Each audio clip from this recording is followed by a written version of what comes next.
Bonjour everybody, we are back. Just pulled up into Jason's. It was absolutely hoofing down, so oh, look at that. The B&M bag for life. Winner, winner, chicken dinner.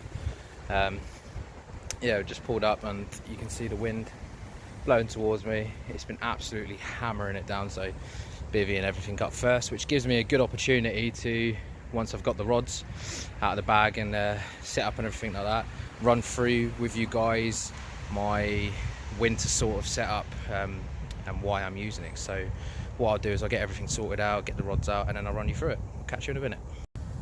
Right, guys, girls, and whatever 2019 is allowing people to identify themselves as nowadays. So shout out to the ironing boards and the kitchen cupboards out there. Here's my winter setup. I like using this because it's basically invisible underwater, and when the fish are getting a bit weary, not as feeding as much, you want something that's invisible. So it's a lot better, and it will probably get you more fish if I'm honest.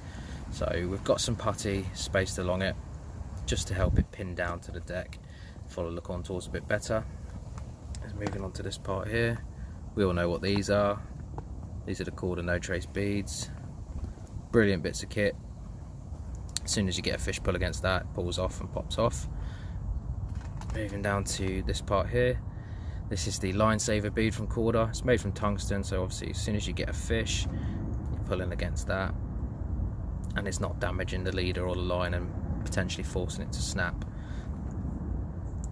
Moving on to this, we all know what these are as well, the heady safe system. As soon as you get a take or the fish pulls against it, pops off as easy as that. Leads are Carp lead. Like an idiot, I forgot to do my order with South West leads again, so I had to go to the tackle shop and pay for these stupid expensive things, which I absolutely don't really like them, to be honest, because this bit here, as soon as this peels and shaves away, it's shiny gold colour underneath. It's awful. So yeah, that's my leader setup and what I like to use in the winter. Pins down lovely. As soon as it's in the water, it's invisible. It's mint. Moving on to the rig. This time of year, well, most of the year, if I'm honest with you, I like to use pop-ups. They reset themselves. I mean, I like using now and then wafters, but pop-ups like perfectly reset themselves. You know that it's fishing perfectly.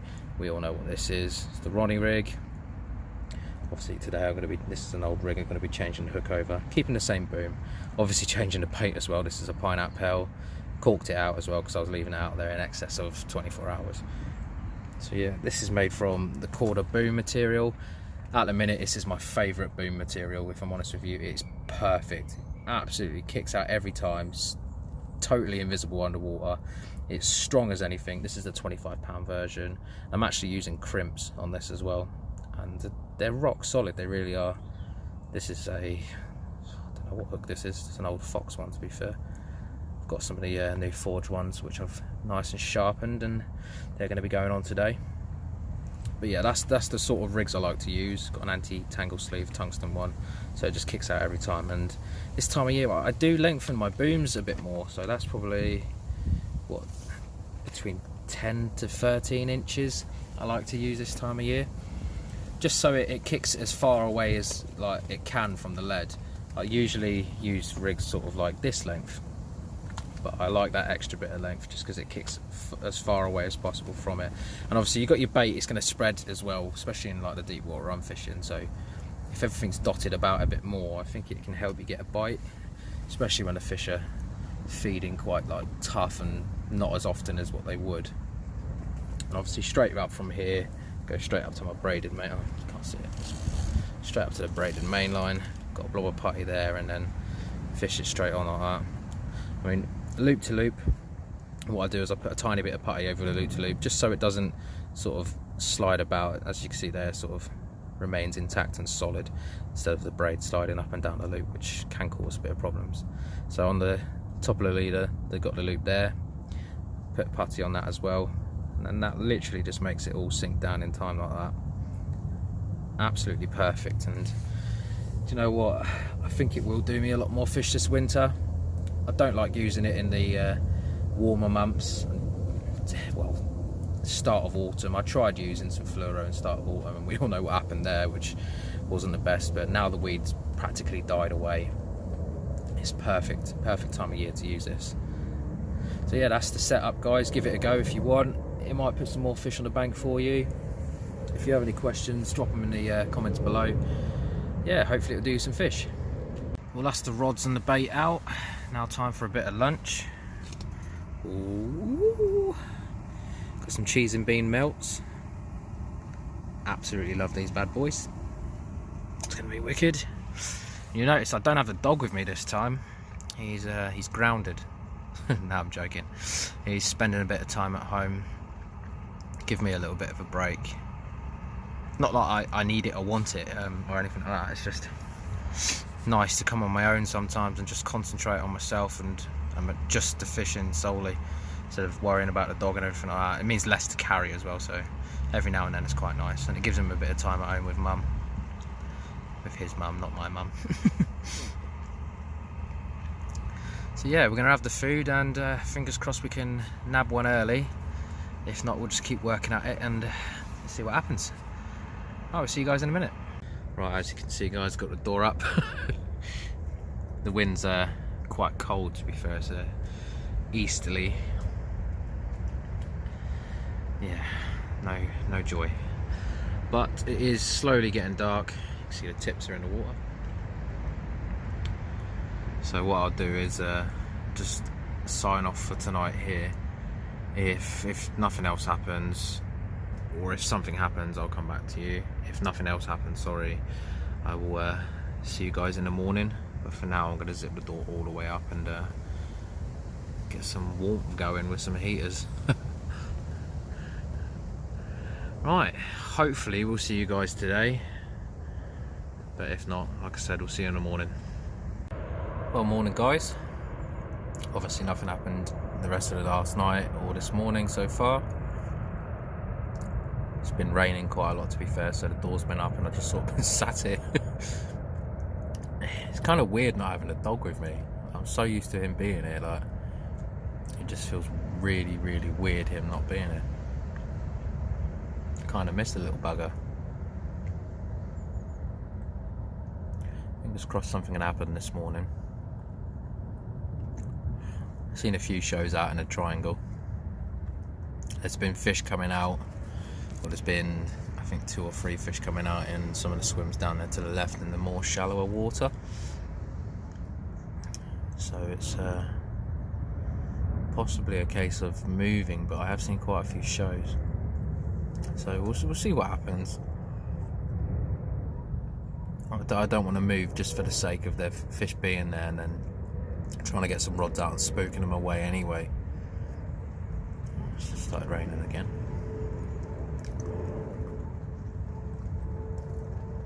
At the end of the day, I've done a lot of blanking already, so if I just stick it out in here, if I blank again, I blank again.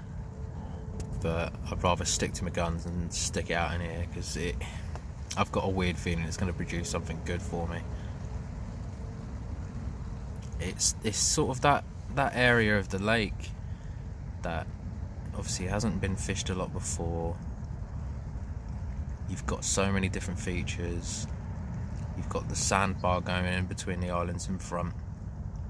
You've got the channel to the left in between these two here. You've got the deep water. You had weed beds, they've died down a bit now. You've got so much out in front of you that just screams big fish to me. So we'll stick it out in here. Who knows what will happen? And at the same time, at least if I keep coming in here, putting the work and effort in like I did before, it's almost like pre-baiting if I'm not catching. Fingers crossed we do catch. Be nice. Alright guys, we'll keep you updated as per usual. Fingers crossed one of those rips off. That's one. Right, we'll see you in a bit. Gonna redo the rods in a minute. Gonna take one bright hook bait off and put a match the hatch on, just to see if it's the bright baits that are putting the fish off. Gonna crumb some bait up with a bit of corn and just put that out. I'm not gonna put any whole boilies out or anything like that. But yeah, we'll see what happens. But as soon as I've done that, I'll come back to you with my top 5 tips to stay warm in the cold weather. So we'll do the rods and we'll see you in a minute. Right guys, so my top 5 tips to stay warm during the cold weather. Tip number 1, footwear. As you can see, I've got some fleece lined Crocs and some slippers. These slippers are thermal, the Crocs are obviously fleece lined, so you can run outside in both, and they've both got high bottoms, they keep your feet warm, and they are ideal for the cold periods. Trust me, if your feet get cold, then your whole body get cold. It's the same with your head, which brings me on to tip number 2. Tip number 2, hats. Always have a woolly hat or some sort of warm thermal hat. There's loads about, they all do the same sort of job. As long as they're nice and thick and keep your head warm, you will stay warm. Tip number 3, warm socks. As you know, I love the Corda waterproof socks, and they do me absolutely perfect. They keep my feet dry, but they keep them warm as well. So yeah, that's the best bit about those. They are awesome socks. Tip number 4, stay hydrated. A lot of people seem to think that if you drink a lot of hot drinks during the cold weather that you'll stay warm. Don't get me wrong, it will keep you warm for a short period of time, but you need to stay hydrated, so drink lots of water, even cold water, and it will keep you warm, trust me. A lot of people forget that and they wonder why they get cold, even though they've got the socks, the hats, the clothes and all sorts, and stay hydrated, it works, trust me. Tip number 5, or number 4, tip number 5 or 4, whatever. Layers.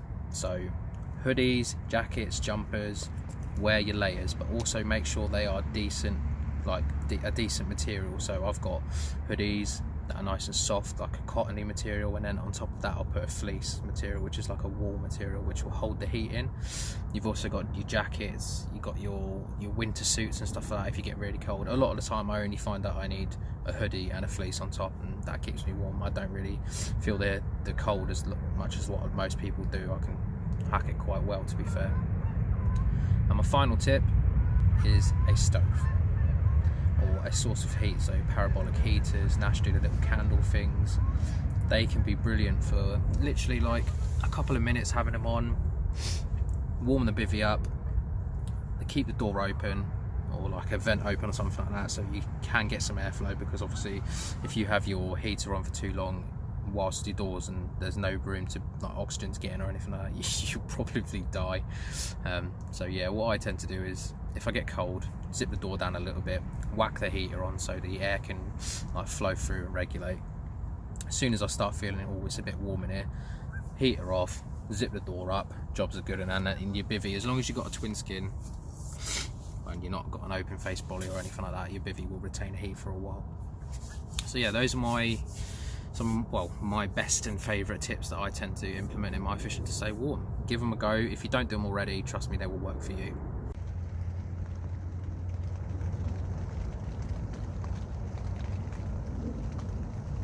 Right guys, we're going to have a little chat about bait now, and well, not necessarily bait, but baiting up. A lot of the time you hear me say I'm baiting to the weather or like for the weather or whatever, so I'll explain that in detail a little bit. Right now, as you can see, I'm wearing just a hoodie. I'm wearing a hat and everything like that, but I'm not cold. I could probably take this off if I'm totally honest with you. I'm not cold and I'm not hot, but because of that, it's a lot. Obviously earlier and yesterday I had 2 layers on and I was warm, so it's warmed up a little bit. It's I think it's like 9-10 degrees, whereas yesterday it was 6 or 7, give or take. So now it's warmed up a little bit. I've stuck a little bit more bait out because it's warmed up, the fish might be a little bit more active. And now the wind's changed. It was a east southeast sort of wind, and now it's switched to a northeasterly, so it's now blowing that way down. So if the fish follow that, I want a bit of a better bait out to try and, like, if they follow it in a group, to try and hold the fish. I don't want to put just boilies out though. So what I've done is I've crumbed it all up, made it all small, so when it hits the deck, it spreads out, hits the deck, and then if the fish turn up, they're grubbing around for it. So instead of a couple of boilies, 1 mouthful, 2 mouthful, 3 mouthful, chewing it and going, and then coming back, it's going to take longer for me to get a bite that way. So if I have the broken boilies, corn, just little bits, maybe chopped half boilies, what they're going to do is they're going to, like, imagine that I'm a fish, I'm going to look like an idiot doing this now, but they're going to be grubbing around. As they're grubbing around, they're going to be passing it out the back of their gills, and you've got more chance of holding the fish there and getting a bite. Whereas, like I said, if they're coming along 1, 2, 3 whole boilies, that could be enough for them, and then they could leave. So it's sort of upping your chances. And as I'm feeling warmer, the fish could, like, they're potentially feeling warmer themselves. They could be following the wind. So I'm baiting to that. Whereas if it got a lot colder, I wouldn't put any more bait out. I'll just leave what's out there already out there. So it's a good tip to sort of help you sort of judge how much you need to put out, because I know a lot of people like, right, it's 2 o'clock now, wind the rods in, fresh baits, 10 spoms over each one, regardless of what the weather is, and then all you're effectively doing is just piling up. And yeah, you're building up a spot, don't get me wrong. If fish come on it and get on the munch, yeah, you can catch, but it's less likely that's going to happen when it's getting colder. So it's sort of a way of judging and going at, like, playing it as you're going, instead of sort of just sticking to the same routine, because that can effectively work against you. So yeah, it's a great tip. It helps me out in my fishing quite a lot, to be fair, and it's helped me catch fish when, if I'm totally honest, on here when I didn't think I was going to catch anything and no one else was catching. So and it's done me bites. Whereas you'd see other people, they're doing the same routines, spomming out like 20-30 times over a spot. Whereas I'd only, like, if it was cold, or I'd put less out. If it was warm, I'd put a little bit more out, and that got me bites. So hopefully it works for you guys. Give it a go. It's hopefully going to work for me this time around. I mean, like I said earlier, the fish, there's been a couple fish out down the other end in the shallow a bit, but that's when the wind was sort of heading down that way. So now it's going back this way. Hopefully there's a couple of fish moved on it. We'll see. Fingers crossed. I could move, don't get me wrong. It'll be a lot easier to move if I haven't got the dog with me this time. But I'm going to stick it out here, because there's been a few times before where I've moved and then there's been fish showing where I moved out of. And there's so many fish in here. Well, I say so many. There's so many stockies in here. Not a lot of the big ones. It's about 12, 13 of the 18, I think. But you're playing a numbers game. And like I said in my other vlog, you can't chase the fish in the fifth. You can't chase the fifth. You can't chase the fish in here. Well, you can, but don't get me wrong, it's such a big lake. There's no point. If you can sort of preempt a move on the fish's behalf and get to where you think they're going to go, get everything ready, and then when they turn up, bang, you've done everything. It's almost like, if you can preempt where they're going to go, that's 50% of it. You've only got to get the other half of it correct, as in like getting your rigs out like nicely, a bit of bait, the right amount of bait for the weather, don't forget. And if the fish turn up, then there's no reason why you shouldn't get a bite. So that's pretty much all I'm doing now, is just waiting for the fish to turn up. If they do, fingers crossed we get a bite.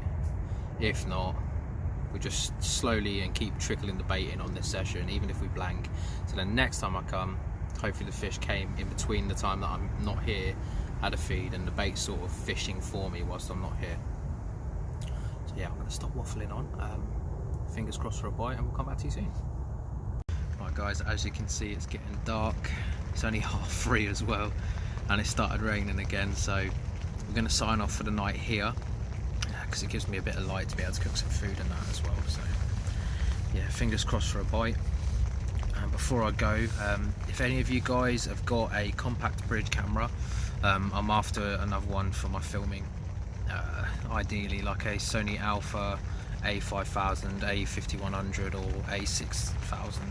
So if you have one, or if you know anyone that has one and they're willing to sell it, or they want to sell it, please let me know in the comments below, or message me on my social medias, because I'm really after another little camera.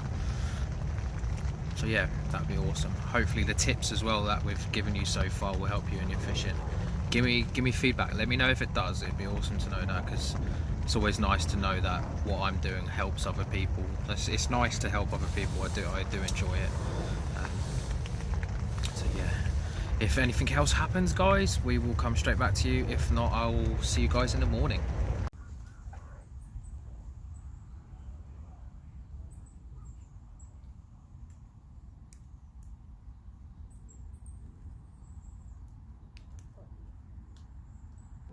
Morning guys, Nothing happened last night. The wind's now changed, well, changing round to a southwesterly. It's going to be like that for about 8 hours today, and it's going to change to a southeasterly. So I'm hoping within that southwesterly period they get on a little bit of a munch. Air pressure's still below 1,000, so we'll see. Haven't seen anything this morning. Been looking and still haven't seen anything, so yeah, we'll keep you updated and come back to you if anything happens. So guys, a cool little tip to clean your ridge monkey or whatever pan or toasty thing you're using. As you can see, I've already done the left hand side. The right hand side's absolutely filthy. So what you need to do, turn your stove on, warm it up. So we'll put this side on. Getting whatever oils or whatever you cooked in there. Get it all warmed up.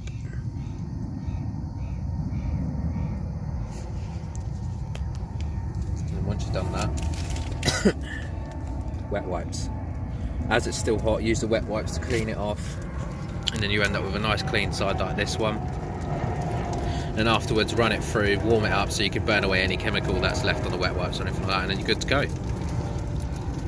Right, let's get this all wiped down and then we'll show you the end result. And there we have it.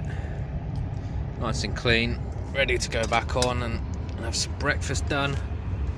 As you can see, all on the white. Going to burn away any chemical that's left behind or anything like that, so it'd be safe to cook on afterwards. Yeah, that's how I keep my ridge monkey clean and stop the food all tasting exactly like what I cooked before. Right, fingers crossed for fish. We'll see you guys soon. Hey, what, these cheese and bean melts from Aldi are such a banging breakfast. They are so nice. Look at that. Yeah, so this is turning out to be a bit of a bland, boring session. Should have brought the dog with me. Shouldn't have left him at home. Should have brought him. Kept me entertained. Could have done the flashlight and yeah. Hopefully we bag one before we leave. I'm gonna redo the rods in a minute, and then do a sprinkle of crumb, a little bit of corn over the top again, just in case any like small fish, roach, rudd, tench or whatever have nailed the crumb and corn that's out there. And if I'm honest, it doesn't hurt putting a little bit more crumb and corn out, because it's not like it's massive food items or anything like that. It's not like whole boilies. It's just tiny flavour that will just sink into the sediment and get the carp grabbing about, so it doesn't hurt to put a little bit more out. So yeah, we're gonna get the rods done now actually, and then we'll come back to you in a bit. See you soon. 4:15, so it's gonna start getting dark soon. Redone all the rods, put a little bit more crumb and corn out. We can only hope now. It's not that cold.